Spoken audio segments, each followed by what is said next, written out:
नमस्कार दोस्तों, इस कहानी के सारे पात्र और घटनाएं काल्पनिक हैं। कहानी को लाइक करें और कमेंट करके हमें बताएं कि आपको कहानी कैसी लगी और अपने परिवार तथा दोस्तों में भी इसे शेयर करें ताकि समाज में पनप रहे कुछ अराजक तत्वों को भी कुछ अच्छा सोचने पर विवश होना पड़े।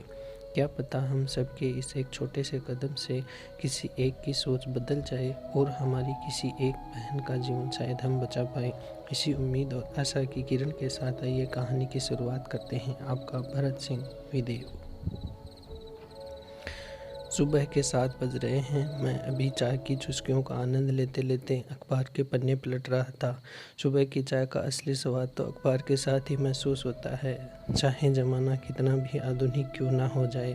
आजकल तो मोबाइल फ़ोन में ही अखबार आने लगे हैं, किंतु जब तक अखबार के पन्नों की सरसराहट कानों को ना सुनाई दे और जब तक अखबार की स्याही की खुशबू नाक में प्रवेश ना करे, तब तक चाय और दिन की शुरुआत होती नहीं है। अखबार में मेरा प्रिय पृष्ठ हमेशा से ही खेल पृष्ठ का है। जब भी अखबार लेता हूँ तो जल्द से जल्द खेल पृष्ठ पर पहुँचने को आंखें दौड़ने लगती हैं। उसी जल्दी में आज भी आंखें दौड़ रही थी कि एकाएक ऐसी खबर देखी कि आंखों की सारी उन्मुक्तता मानो जैसे ख़त्म हो गई। चाय भी एकाएक फीकी सी लगने लगी। एक साथ 5 जगहों पर 5 मासूमों के साथ बलात्कार और हत्या की घटनाएं छपी थी। बस नाम बदले थे, जगह बदली थी, किंतु जो जघन्यता थी वो नहीं बदली। और यह अब कौन सी नई बात थी। हर रोज़ अखबार में ऐसी 5-6 घटनाएं तो छप ही रही थी। ऐसा लग रहा है जैसे इंसानियत कहीं खो सी गई है। जिसकी तरफ नज़र घुमाते हैं चारों तरफ हैवानियत ही बस रही है। लगता है कि अखबार में भी एक बलात्कार पृष्ठ छपना चाहिए। कितनी सरकारें बदल गई, कितनी शिक्षा समाज में आ गई है, किंतु एक चीज़ है जो बद से बदतर होती जा रही है, वह है इंसान की मानसिकता। क्यों नहीं आज तक सरकारें बलात्कारियों के लिए अलग से कानून बना पाई हैं? क्यों ये समाज के हैवान अभी तक बेखौफ किसी भी मासूम का जीवन बर्बाद कर देते हैं? क्यों इंसान के दिलों दिमाग पर हवस इतनी हावी हो जाती है कि भाई बहन को भूलने लगे हैं, पिता बेटी को भूलने लगे हैं? क्यों जिस धरती पर देवता भी जन्म लेना अपना सौभाग्य समझते थे, आज लड़कियां जन्म नहीं लेना चाहती हैं? क्यों इन दरिंदों को रोकने वाला कोई नहीं है? अरे स्त्री के शील और सतीत्व की रक्षा तो रावण जैसे राक्षस ने भी की थी। रावण ने भी नारी की गरिमा को ठेस नहीं पहुंचाई थी। क्यों आज का मनुष्य राक्षस की तुलना में उससे नीच हो गया है? जाने कितने हैं क्यों इस मन में हैं, किंतु उनका उत्तर नहीं है मेरे पास। इन्हीं विचारों में डूबे हुए जाने कब मैं उस मासूम चेहरे की यादों में खो गया, पता ही नहीं चला। ऐसी ही एक सुबह थी, चाय थी, अखबार था और एक खबर आंखों के सामने थी जिसे पढ़कर मैं हैरान था कि कैसे वह ऐसा कर सकती है। वह तो मेरे विद्यालय की जान थी। उसके आने से सारा स्कूल चहक उठता था। सबके साथ हंसना, पढ़ाई में हमेशा अव्वल, सांस्कृतिक गतिविधियों में हमेशा सर्वश्रेष्ठ, किसी से कोई दुर्भावना नहीं, ना कोई लड़ाई, बस सबसे बड़े ही प्रेम और शालीनता से मिलना जुलना। सबको हमेशा अपने कर्म पथ पर कठिन मेहनत के साथ चलने की सीख देने वाली। चेहरे पर एक तेजस्वी ओजपूर्ण चमक थी उसके। ऐसा लगता था कि उसके साथियों से उसका बौद्धिक स्तर बहुत ही ऊपर था। मेरा इस विद्यालय में बतौर शिक्षक जो पहला दिन था, उसी दिन से मैं उससे बहुत प्रभावित था।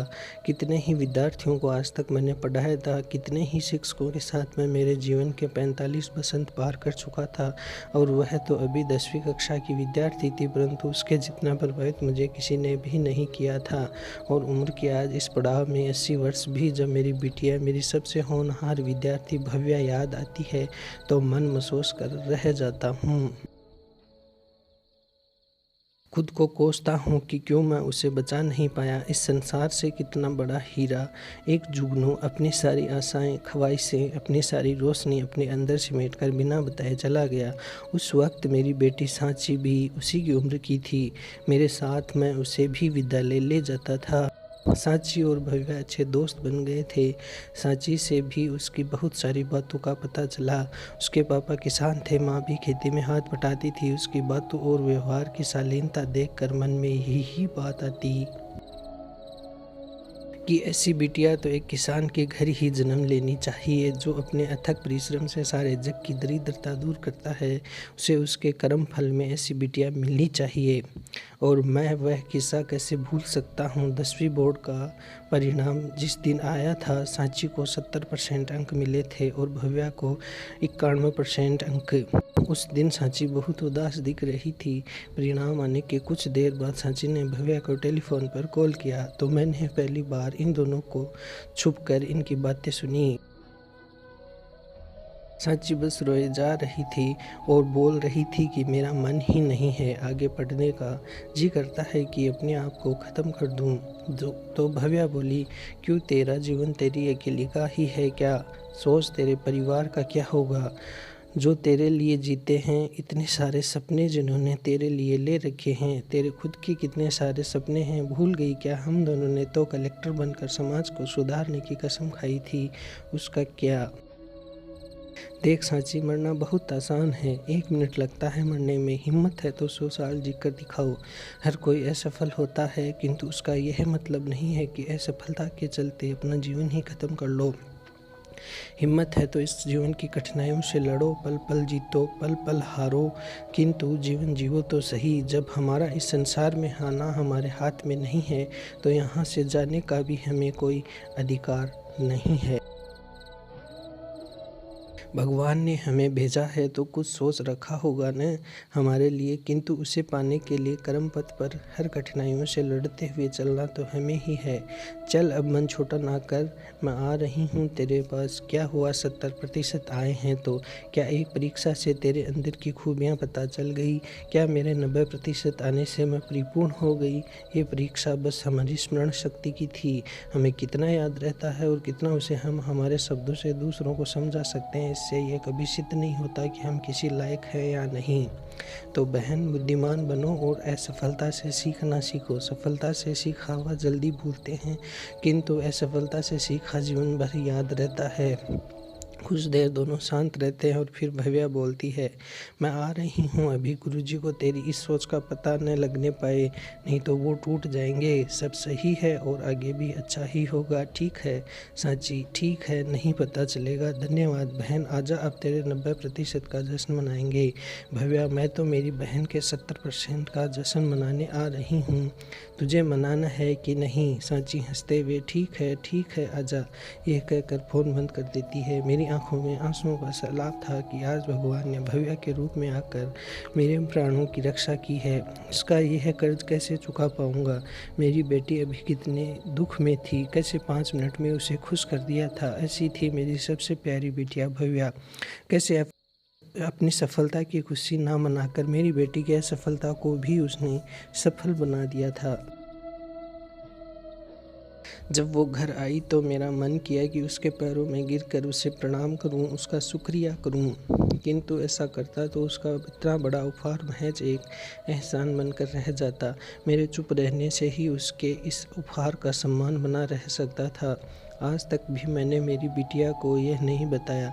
ऐसे रोते हुए मैंने मेरी बेटी सांची को या तो 10वीं के परिणाम के लिए देखा था, या फिर उस दिन देखा था जब ऐसी ही एक सुबह थी, ऐसे ही चाय की चुस्की अखबार के साथ ले रहा था और मेरे सामने सांची बैठी थी कि अचानक से उसने मेरे हाथ से अखबार मानो छीन लिया था और अखबार को छीनकर पढ़ते पढ़ते 1 मिनट ही हुआ था कि वह बेहोश होकर नीचे गिरने वाली थी। मैं उसे संभालते संभालते पूछे जा रहा था, क्या हुआ बेटा, क्या पढ़ा है तूने, बताना सांची, बोल ना। उसके मुँह से आवाज़ नहीं निकल रही थी, बस एक उंगली से इशारा करके हाथ उस खबर की तरफ किया और रोने लगी।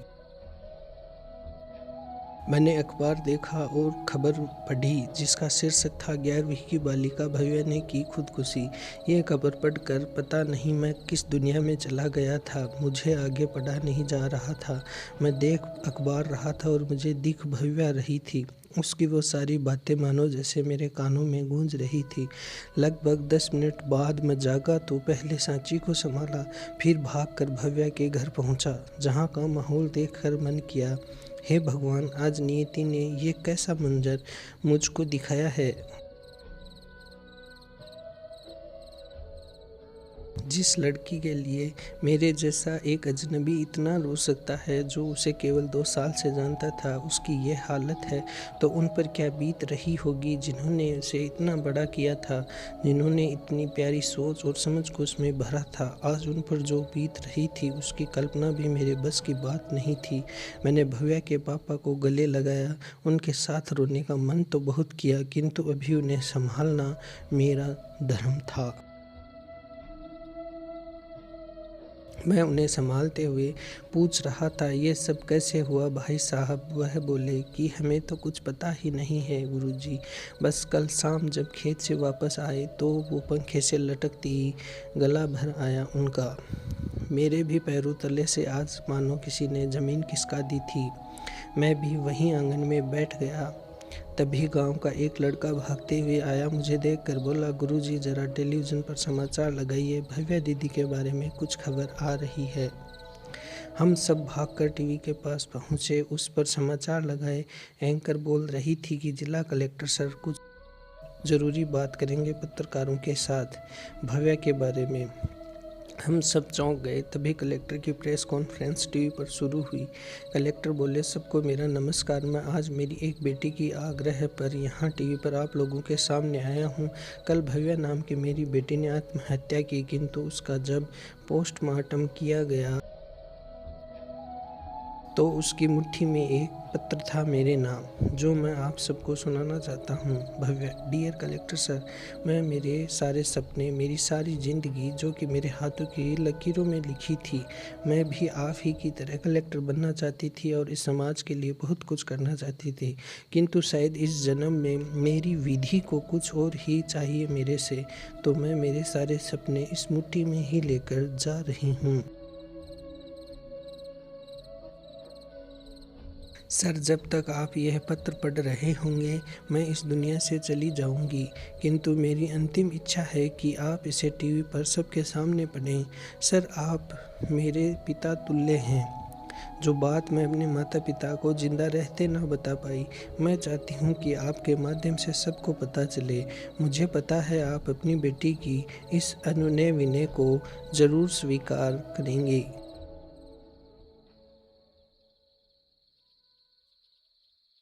सर, मेरी मृत्यु का कारण मेरे परिवार के चाचा रवि और उनके 4 मित्र अभय, उदय, भानु और राजू हैं। रवि एक शिक्षक है, अभय डॉक्टर हैं, उदय पुलिस में है, भानु एक बस ड्राइवर हैं और राजू एक राजनेता हैं। इन सब का मेरे चाचा के यहाँ आना जाना है।